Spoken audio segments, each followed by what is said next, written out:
You know the feeling. You're right in the middle of something important. Maybe a movie, maybe work, and poof, everything goes dark. So frustrating, right? Well, it turns out not all power outages are created equal. Today, we're going to dive into the difference between an overload in your house and this thing called load shedding, and we'll do it with a little story about electrical greed. So let's start with a question I'm pretty sure you've asked yourself at some point. What actually happens when you get a little ambitious and try to plug in, well, everything? I'm talking about that moment you try to power your entire life from just one power strip. This, right here, is where our story begins. To make sense of all this, we need to meet the hero of our story, Dad Power. I want you to imagine your city's entire electrical grid as one super reliable, hard-working dad. He's strong, he keeps the lights on, everything's running smoothly, most of the time. But, and this is a big but, even Dad Power has his limits. All right, let's kick things off with Part 1, the micro-crisis. This is the drama that unfolds on a small scale, right inside your own kitchen, when you get just a little too greedy with your electricity.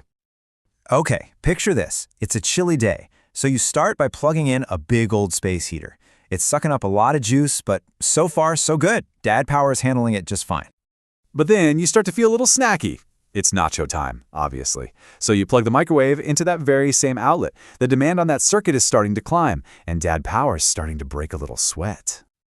Oh, but you're not done. You decide you need a smoothie to wash down those nachos, for health. So you plug in that high-powered blender. Now you're really pushing it. You're asking a lot from this one little corner of the house. And then, just to see what happens, why not plug in the vacuum cleaner too? And you flip them all on at the same time.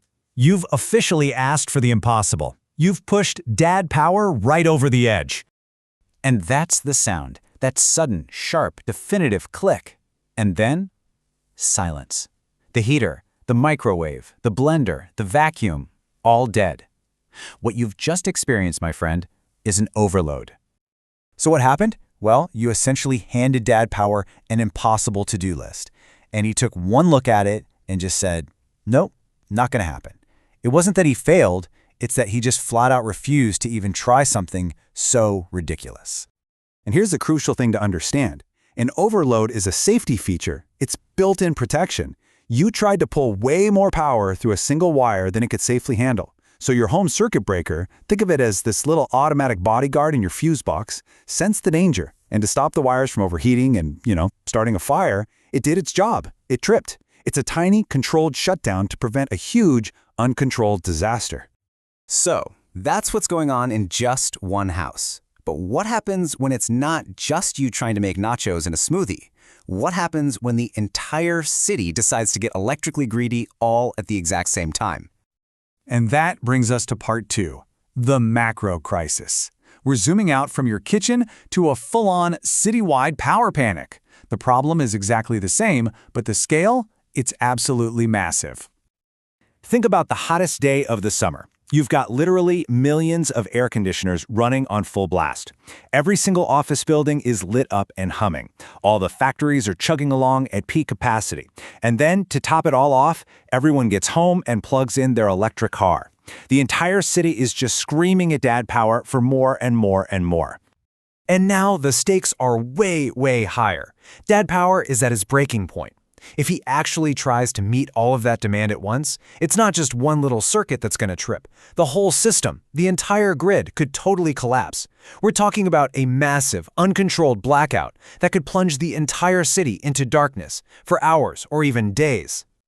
So, to stop that catastrophe from happening, Dad Power has to make a really tough call.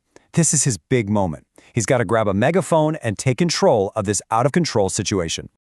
So he gets on the megaphone and announces a new plan. All right, listen up. From 6 to 7 p.m., only the north side gets full power. Everyone else, you got to cut back. Then from 7 to 8, it's the south side's turn. He creates this rotating schedule, basically forcing different parts of the city to take a power timeout. Yeah, it's annoying, but it's organized. And that, right there, is load shedding. It's not an accident. It's not a failure. It is the power company intentionally and strategically cutting power to different neighborhoods. They're trying to shed some of that massive demand or load. It's a planned, calculated inconvenience designed to save the entire system from a complete meltdown.